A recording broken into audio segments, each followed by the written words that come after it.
What are the best ways to finance your very first rental property?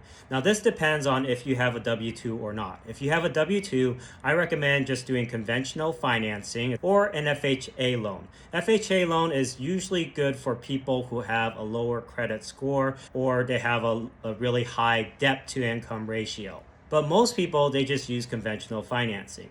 Conventional financing is nice because you can put as low as a 3% down payment if you live at the property.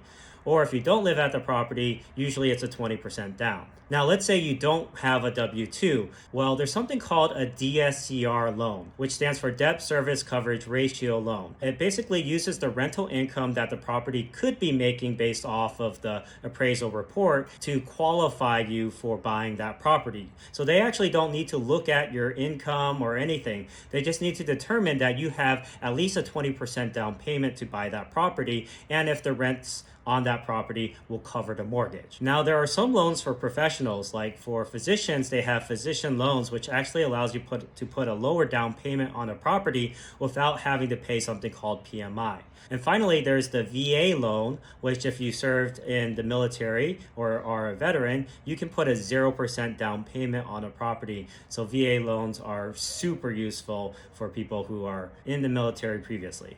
Now, let's say you're buying a commercial building, then there's a lot of commercial type loans out there, but they have a lot different terms.